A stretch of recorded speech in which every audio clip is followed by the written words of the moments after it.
नमस्कार दोस्तों, मैं धर्मेंद्र कुमार सरोज आपके अपने YouTube चैनल जेके स्टडी पे आपका हार्दिक स्वागत एवं अभिनंदन करता हूं।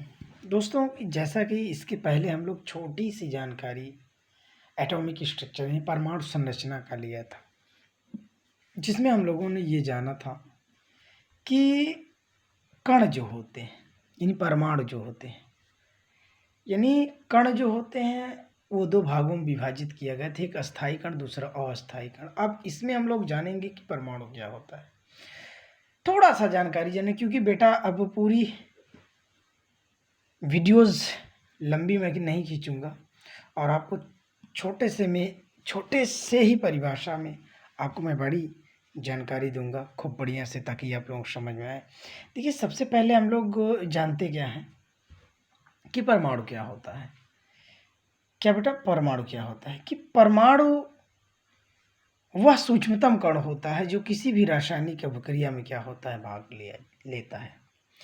यानी किसी भी रासायनिक अभिक्रिया में भाग लिया जाता है। ये मैंने परिभाषा आपको लिख दिया है। आप एक तरीके से और परिभाषा बना सकते हो कि जैसे यहाँ पर आप लोगों ने या करके थोड़ा सा देख लीजिए, या ठीक है। जैसे यहाँ आप लोगों ने एक चीज देखा है कि परमाणु वह सूक्ष्मतम कण हो जो किसी भी रासायनिक अभिक्रिया में भाग लेती है, उसे हम क्या कहते हैं, परमाणु। आप ऐसे भी बता सकते किसी तत्व का वह छोटे से छोटा भाग जो रासायनिक क्रिया में भाग लेता है, उसे परमाणु कहते हैं। आप लोग इसको भी खूब बढ़िया से लिख सकते हो। क्या मैं बताना चाहूँगा आपको, देखिए थोड़ा सा एक परिभाषा और खूब बढ़िया से समझिएगा कि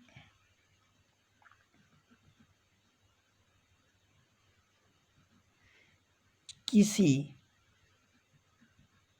भी तत्व का, ठीक है बेटा, क्या बेटा, तत्व का वह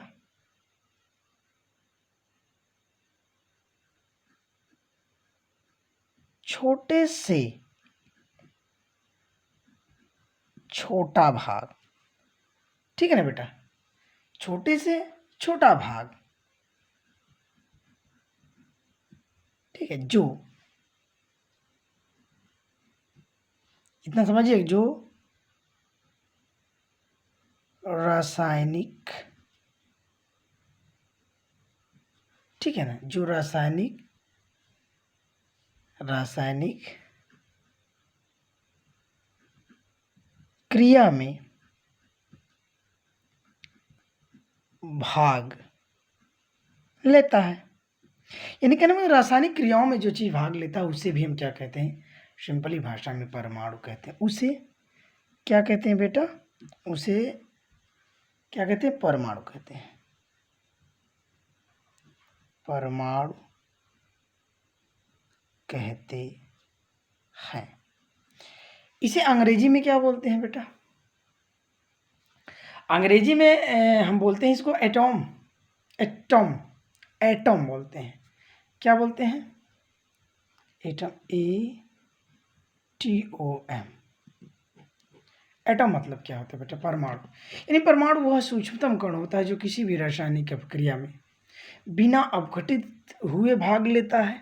चाहे ये परिभाषा आप बताइए, चाहे आप ऐसे भी बता सकते हो, किसी भी तत्व का वह छोटे से छोटा भाग जो रासायनिक क्रियाओं में भाग लेता है। अब बेटा एक चीज आपको ये भी जानना है कि नाभिक जो होता है, एक परमाणु जो होता है वो नाभिक से रिलेटेड है। यानी देखिए, परमाणु का रिलेशन किससे है बेटा, नाभिक से, ठीक है। परमाणु का रिलेशन किससे है, नाभिक से। अब यहीं पे हमको थोड़ा सा एक चीज समझना क्या है, इसी को खूब बढ़िया से आप लोग समझिएगा कि थोड़ा सा, अच्छा चलिए एक काम करते हैं, हम थोड़ा नाभिक क्या होता है उसको हम हल कर लेते हैं। आपको बताना चाहेंगे कि नाभिक किसे कहते हैं। नाभिक परमाणु का वह परमाणु का, यानी नाभिक परमाणु के केंद्रक को कहा जाता है। यानी परमाणु जो होता है उसके केंद्रक को हम क्या कहते हैं? नाभिक कहते हैं। ठीक है, अर्थात कहने का मतलब परमाणु के नाभिक में 3 अवयव पाए जाते हैं, आप लोग अच्छी तरीके से जानते थे, यानी 3 मूल कण पाए जाते हैं, जिसे हम क्या बोलते हैं बेटा? प्रोटॉन और न्यूट्रॉन। जबकि इलेक्ट्रॉन नाभिक के बाहर वृत्तीय कक्षाओं में क्या करता है? गति करता है। और इसकी खोज सर्वप्रथम जो है इस नाभिक की 1911 ईस्वी में वैज्ञानिक रदरफोर्ड ने किया था। ये आपको खूब बढ़िया से समझना है। तो चलिए, नाभिक क्या होता है सबसे पहले हम एक सरल भाषा में लिखते हैं, ताकि आप लोगों को बढ़िया से समझ में आए कि नाभिक होता क्या है। थोड़ा सा हेडिंग डाल लीजिए आप लोग।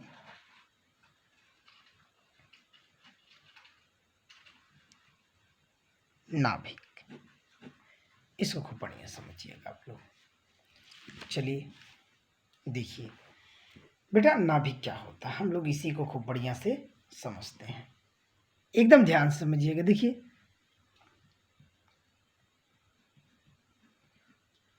और नाभिक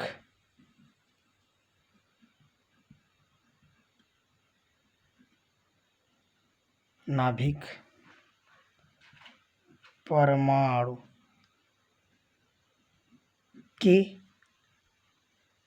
के केंद्रक को कहा जाता है। ठीक है, यानी कहने का मतलब परमाणु का जो केंद्रक होता है उसी को बेटा जी हम क्या बोलते हैं? नाभिक। ठीक है, परमाणु के केंद्रक को कहा जाता है। ठीक है बेटा, जिसे जिसे हम लोग नाभिक कहते हैं। आप लोगों को समझ में आ गया होगा, लेकिन अभी थोड़ा सा एक स्टार डाल लीजिए। ठीक है, ठीक है, यानी परमाणु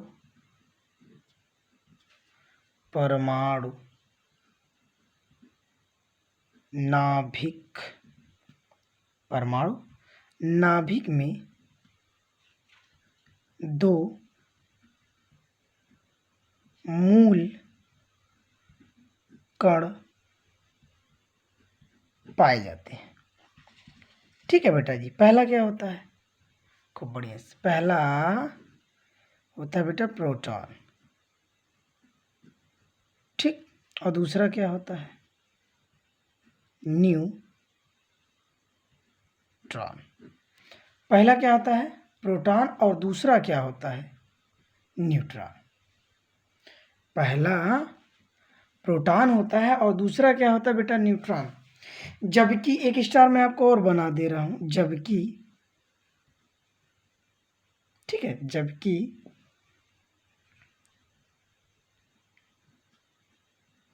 इलेक्ट्रॉन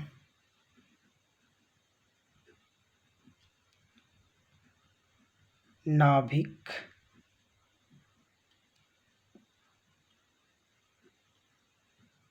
के बाहर, ठीक है ना बेटा जी, नाभिक के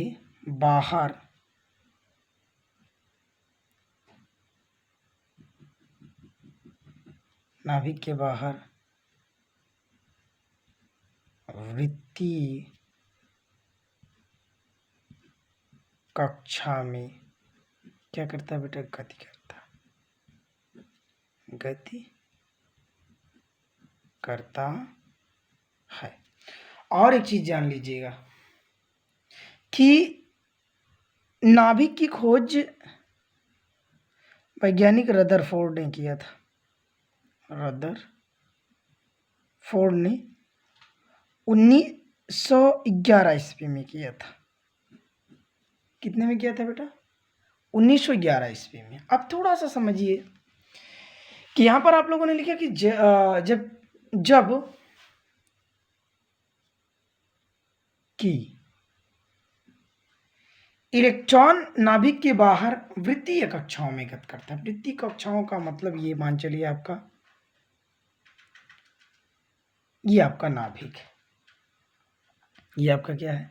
नाभिक। और इसमें क्या पाया जाएगा बेटा? प्रोटॉन और न्यूट्रॉन। इसमें क्या पाया जाएगा? प्रोटॉन और न्यूट्रॉन, जबकि इस तरीके से नाभिक के बाहर वृत्तीय कक्षाओं में इलेक्ट्रॉन क्या करता है बेटा, नाभिक के बाहर इलेक्ट्रॉन जो होता है वो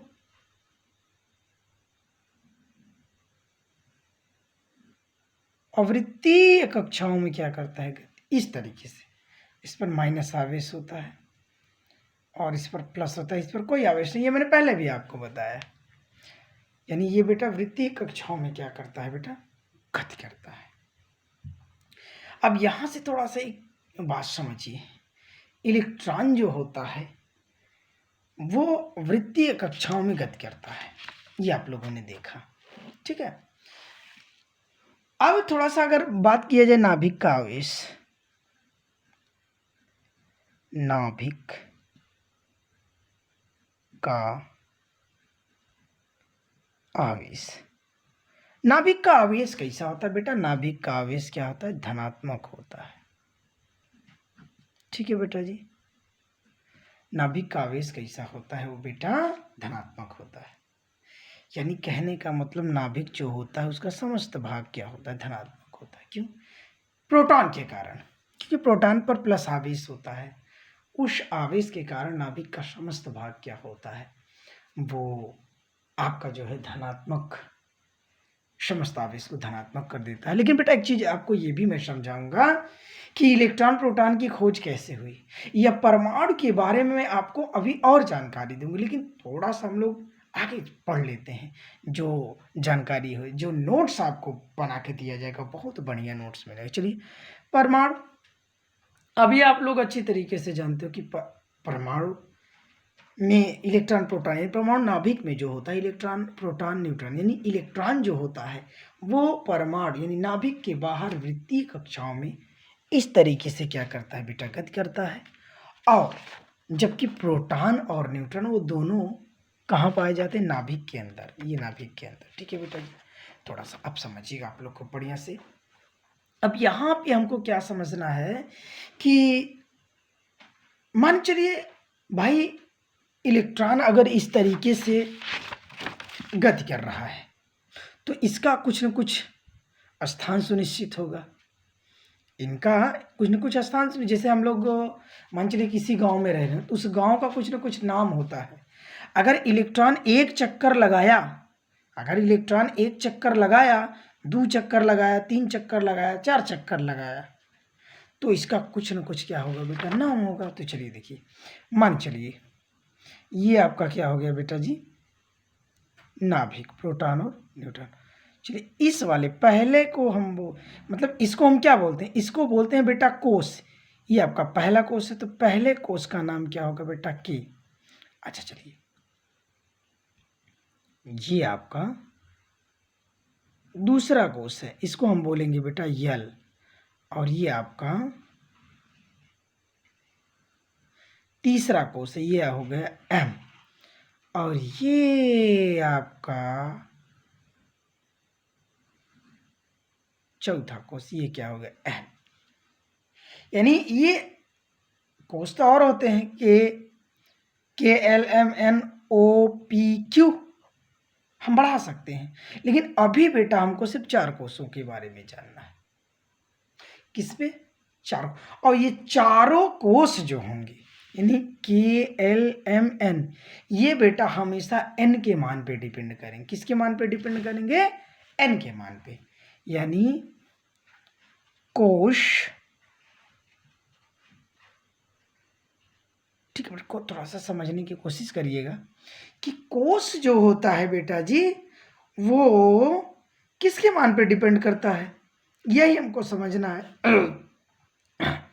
चलिए खूब बढ़िया से समझिए। एक पॉइंट मैं आपको बता दूंगा कि जैसे आपने कोष चालू किया, क्या चालू किया बेटा, कोष, तो आपने ये देखा कि पहला कोष के हुआ, दूसरा एल हुआ, तीसरा एम हुआ, चौथा एन हुआ। कोष ही के बारे में थोड़ा सा हमको जानना है। चलिए खूब बढ़िया से समझिएगा। कोष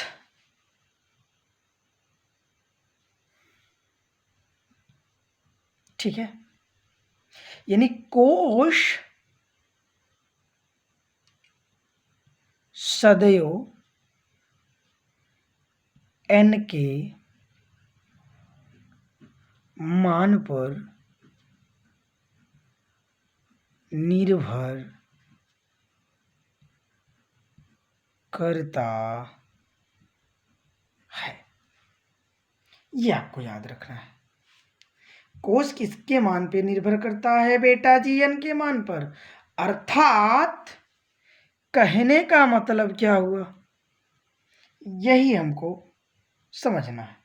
कोस, ठीक है। चलिए, यानी ये आपका क्या है बेटा?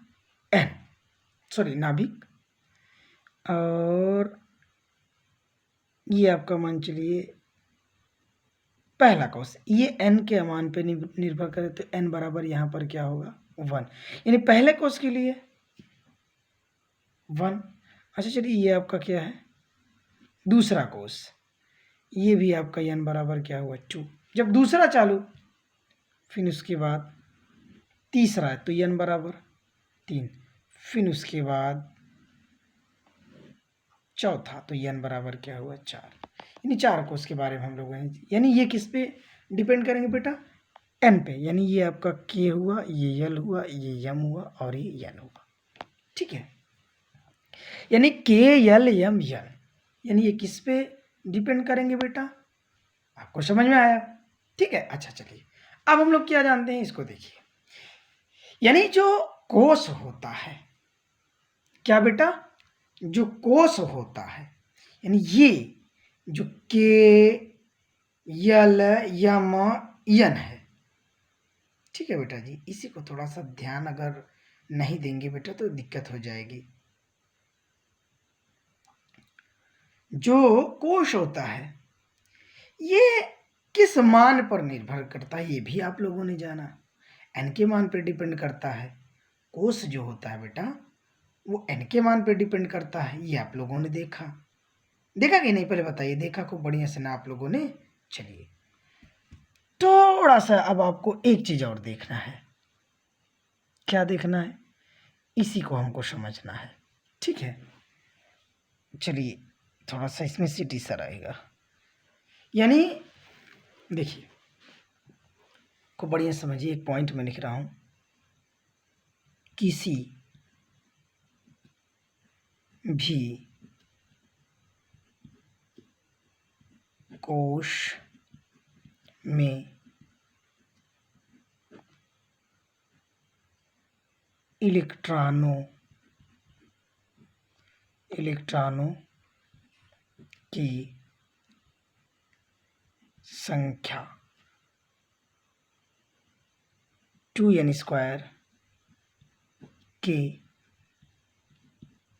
बराबर होती है। ये पॉइंट आप लोगों को याद रखना है, क्योंकि बहुत ही इंपॉर्टेंट ये पॉइंट है। किसी भी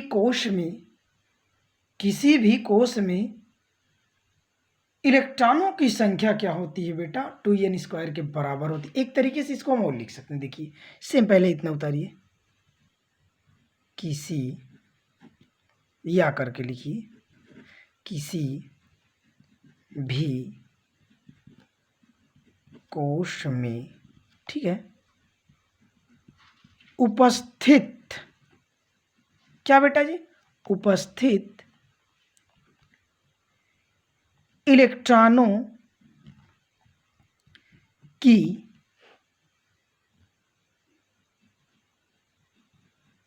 अधिकतम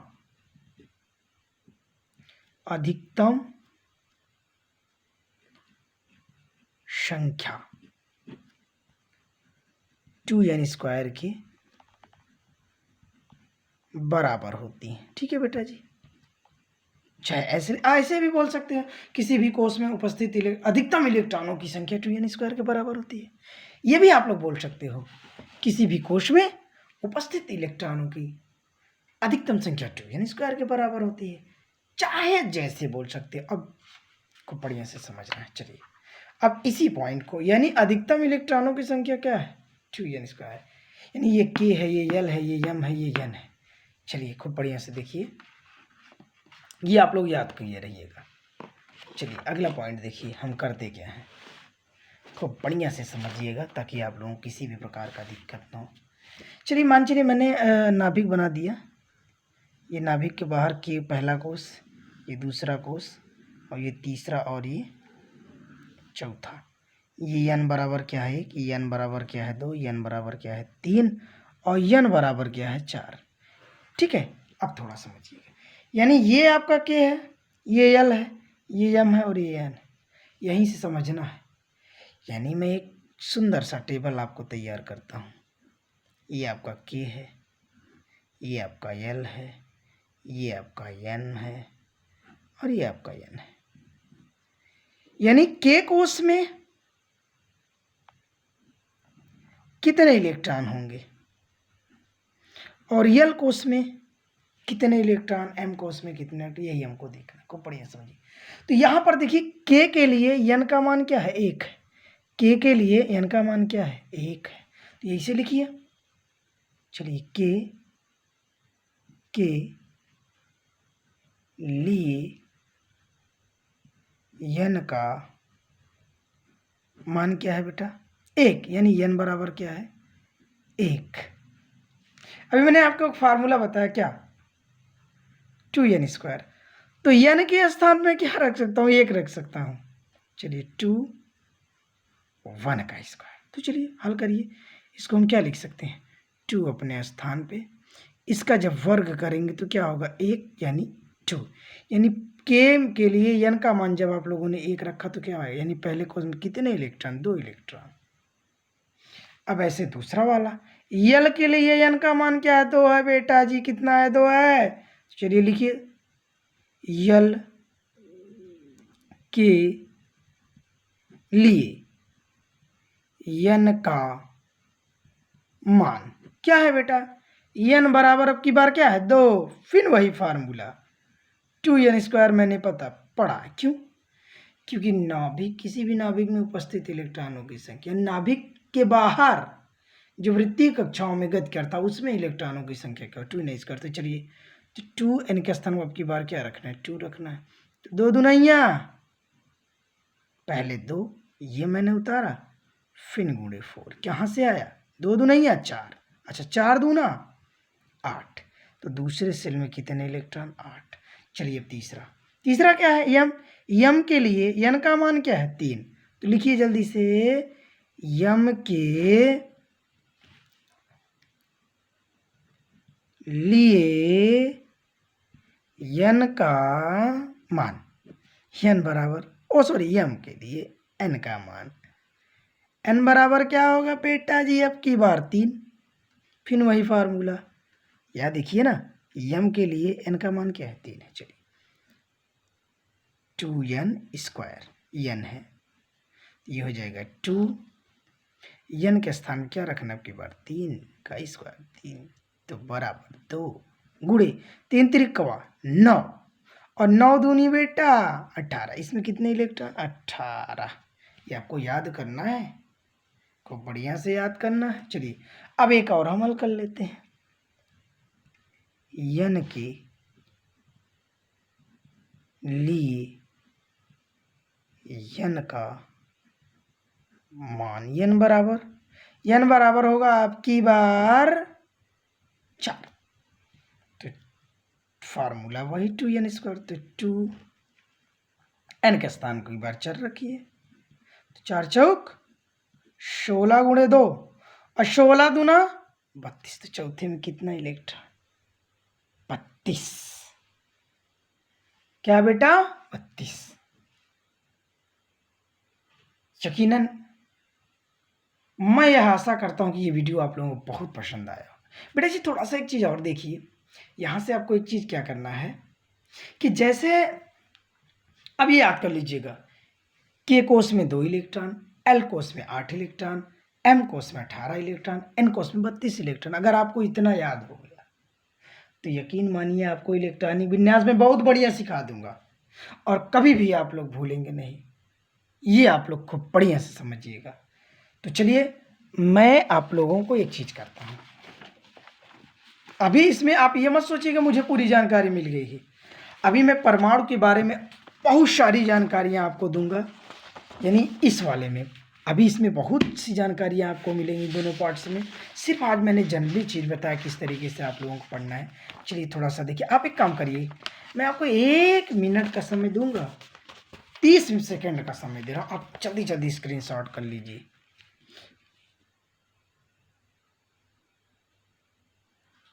चलिए आपका पहला पार्ट, चलिए अब इसको आप स्क्रीनशॉट करिए।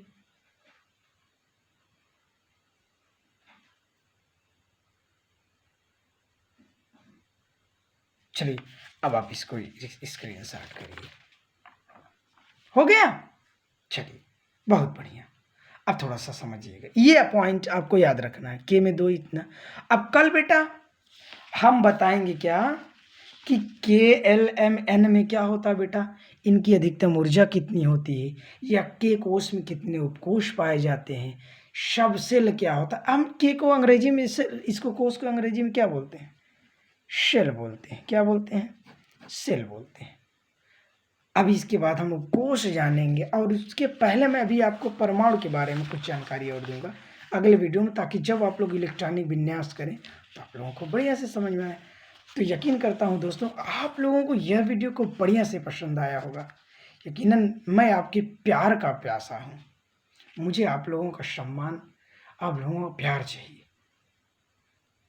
यकीन करता हूं कि ये वीडियो आप लोगों को खूब बढ़िया से पसंद आया, और जेके स्टडी यूट्यूब चैनल का यही मतलब है कि सभी बच्चे आगे जाएं।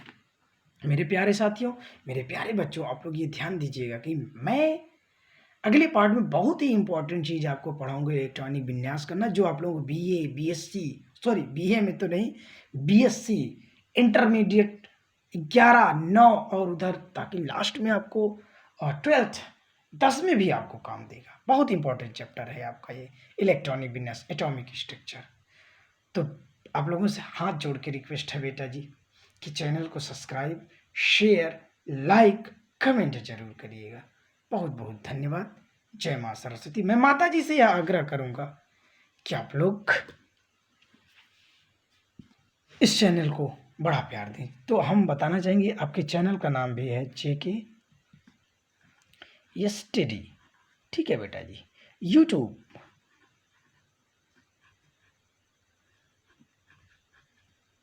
Channel, JK study YouTube channel. और मेरा मोबाइल नंबर है बेटा 94 15 593 579, ये आपको देखना है। चलिए बहुत बहुत धन्यवाद, नमस्कार।